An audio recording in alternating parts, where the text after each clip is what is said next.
বিসমিল্লাহির রহমানির রহিম। প্রিয় ছাত্রছাত্রীবৃন্দ, আজ আমি আলোচনা করব পঞ্চম শ্রেণীর বিজ্ঞান বিষয় থেকে অধ্যায় 3 পানিচক্র। তো বন্ধুরা, পানিচক্র আলোচনার পূর্বে আমরা জেনে নিব পানি কী, পানির বিভিন্ন উৎস এবং আনুষঙ্গিক কিছু বিষয়। বর্তমান সময়ে আমাদের প্রশ্নপত্র সাধারণত সৃজনশীল প্রক্রিয়ায় করা হয়ে থাকে, আর সে কারণে প্রশ্ন তৈরি করার ক্ষেত্রে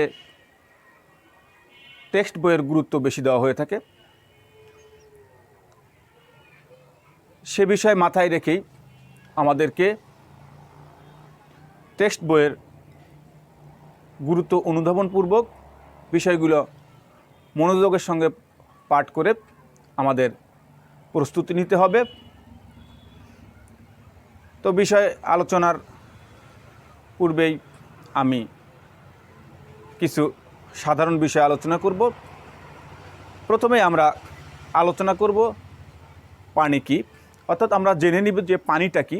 যেহেতু আমাদের আজকের পাঠের বিষয় পানিচক্র, তো আমি প্রথমে একটু আলোচনা করে নেব পানিটা কী। সাধারণত পানি হচ্ছে, বলতে আমরা যেটা বুঝি, পানি হচ্ছে একটি তরল পদার্থ যা স্বাদ এবং গন্ধহীন, হাইড্রোজেন এবং অক্সিজেনের সমন্বয়ে গঠিত। অর্থাৎ আমরা এভাবে বলতে পারি, পানি এমন একটি তরল পদার্থ যা স্বাদহীন, গন্ধহীন, হাইড্রোজেন এবং অক্সিজেনের সমন্বয়ে গঠিত।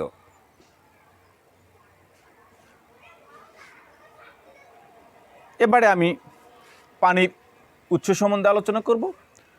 পানির উৎস যদি আমরা দেখি, প্রাকৃতিক উৎসই পানির মূল উৎস।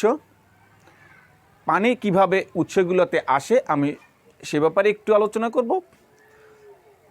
পানির মূল উৎস বৃষ্টি, সাগর, মহাসাগর, খাল, বিল, হ্রদ, নদী ইত্যাদি।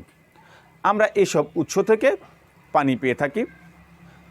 এবং মানুষের তৈরি কিছু উৎস আছে যেগুলা খনন করা হয়, যেমন পুকুর, নলকূপ, যেগুলো ভূপৃষ্ঠের তলদেশ থেকে পানি সংগ্রহ করা হয় আমাদের দৈনন্দিন খাবার দাবারের প্রয়োজনে, বিশুদ্ধ পানি।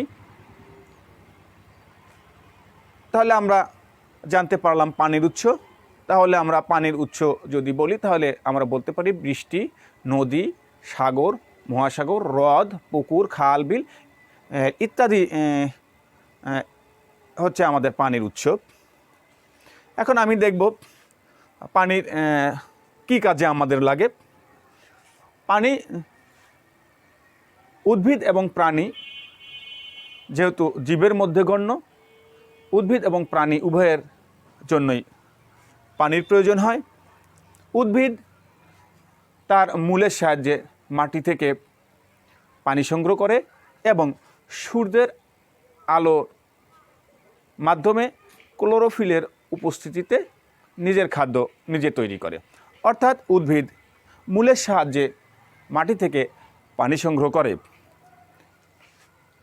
মানবদেহে পানি যদি আমরা দেখি, মানুষ আমাদের দেহে পানির প্রয়োজন। আমরা দৈনন্দিন জীবনে খাওয়ার যেটা পানের জন্য আমরা পানি ব্যবহার করে থাকি, অর্থাৎ আমাদের খাদ্য পরিপাক ক্রিয়া সম্পন্ন করার জন্য এবং আমাদের পানির শরীরের চাহিদা পূরণের জন্য আমরা পানি পান করে থাকি। সঙ্গত কারণেই দেখা যায় যে মানবদেহের পানির পরিমাণে প্রায় 60 থেকে 70% পানি। তো এবারে আমি পানির অবস্থা সম্বন্ধে একটু বলবো। পানি আমরা সাধারণত 3 অবস্থায় দেখতে পাই, যেমন কঠিন, তরল এবং বায়বীয়। অর্থাৎ পানি যখন কঠিন অবস্থায় থাকে, অর্থাৎ 0 ডিগ্রির নিচে তাপমাত্রা, তখন এটা কঠিন অবস্থায় থাকে, অর্থাৎ বরফ। এবং যখন স্বাভাবিক তাপমাত্রায় তখন তরল অবস্থায়, এবং যখন উত্তাপ দেওয়া হয় তখন সেটা বাষ্পের রূপ ধারণ করে। অর্থাৎ পানির অবস্থা তিনটি: কঠিন, তরল এবং বায়বীয়। পানির যে বাষ্পীয় অবস্থা এটাকে বায়বীয় অবস্থা বলা হয়।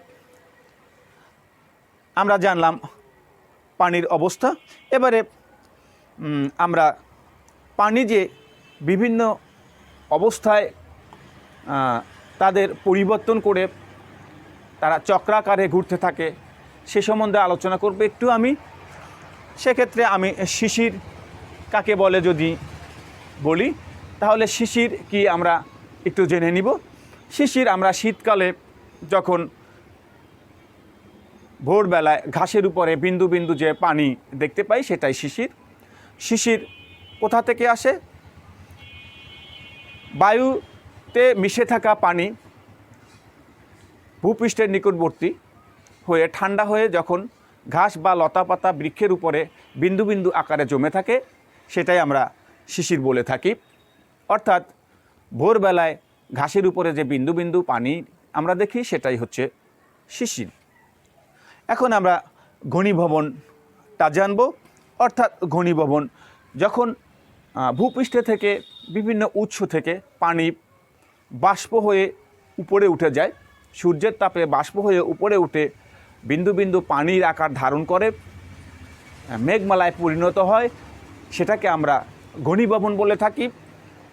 অর্থাৎ বৃষ্টি হবার পূর্বে পানির যে বাষ্প থেকে যে বিন্দু বিন্দু অবস্থানটা একত্রিত হতে থাকে সেটা আমরা ঘনীভবন বলতে পারি। এবারে আমাদের বাষ্পীভবন।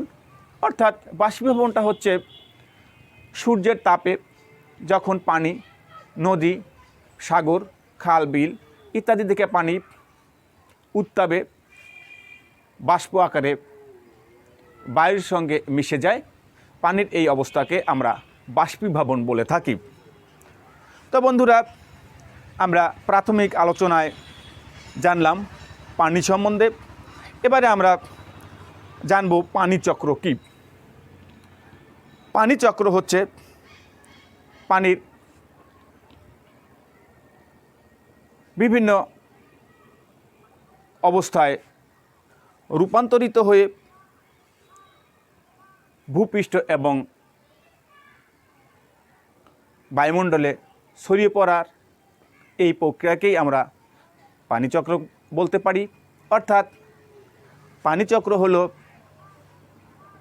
পানি বিভিন্ন অবস্থায় পরিবর্তিত হয়ে ভূপৃষ্ঠ এবং বায়ুমণ্ডলে ছড়িয়ে পড়াকেই আমরা পানিচক্র বলতে পারি। এবারে আমি দেখাবো পানিচক্রের মূল বিষয়গুলা, অর্থাৎ পানি কিভাবে চক্রাকারে ঘুরে আমাদের পরিবেশের সঙ্গে মিশে থাকে। অর্থাৎ আমরা যদি খাল, বিল, নদী, নালা পানি আমরা কল্পনা করি, এখানে নদীতে আমরা পানি দেখতে পাচ্ছি, এটা আমাদের নদী। পানির অবস্থা আমরা এখন স্বাভাবিক পানি তরল অবস্থায় দেখতে পাচ্ছি, অর্থাৎ পানি নদীতে অবস্থান করছে। এখানে পানি মাটিতে উদ্ভিদ জন্মগ্রহণ করে, মূলের সাহায্যে মাটি থেকে উদ্ভিদ পানি শোষণ করে এবং সূর্যের আলোর সাহায্যে ক্লোরোফিলের উপস্থিতিতে উদ্ভিদ খাদ্য তৈরি করে। অর্থাৎ আমরা এখানে দেখতে পাই মাটি থেকে পানি উদ্ভিদে যায়। এবারে সমুদ্র, নদী, খাল, বিলের পানি সেটা সূর্য উত্তাপে বাষ্পে পরিণত হয়। এখানে আমরা যাকে বাষ্পীভবন বলে থাকি, প্রচণ্ড তাপে খাল, বিল, নদীরা শুকিয়ে পানি বাষ্পে পরিণত হয় এবং বাষ্প আকারে বাতাসের সঙ্গে মিশে যায়। আমরা এই প্রক্রিয়াকে বাষ্পীভবন বলি। বাষ্পীভবন প্রক্রিয়া শেষে এটা মেঘে পরিণত হওয়ার পূর্বে বিন্দু বিন্দু জল একত্রিত হতে থাকে, যেটা ঘনীভবন হয়ে থাকে। অর্থাৎ নদী থেকে পানি মাটি থেকে উদ্ভিদে বাষ্প আকারে বাষ্পীভবনের মাধ্যমে বাতাসে এবং বাতাসের উপরে বিন্দু বিন্দু জল একত্রিত হয়ে মেঘমালায় পরিণত হয়, অর্থাৎ ঘনীভূত হয়ে এটা মেঘে পরিণত হয়ে ভারী বৃষ্টিফোঁটায় পরিণত হয় এবং সেটা কিছুটা তুষারপাত হিসেবে মাটিতে, পাহাড়ে এবং বৃষ্টিপাত হিসেবে মাটিতে পড়ে। পরবর্তীতে এই তুষারপাতের পানি এবং বৃষ্টিপাতের পানি মাটিতে শোষিত হয়, যা ভূগর্ভস্থ গিয়ে জমা হয়। অবশিষ্ট পানি নদী, হ্রদ, সাগরে চলে যায়।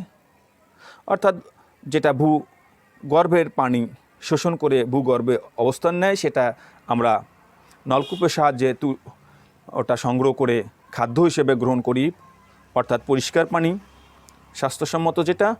বাকি পানিটা নদী এবং সাগরে চলে যায়।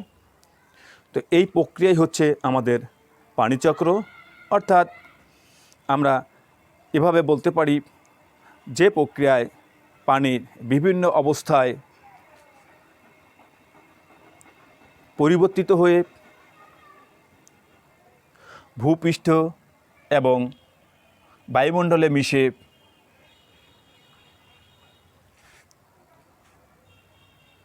যায়, অর্থাৎ বায়ুমণ্ডলে ছড়িয়ে পড়ে, তাকে আমরা পানিচক্র বলতে পারি।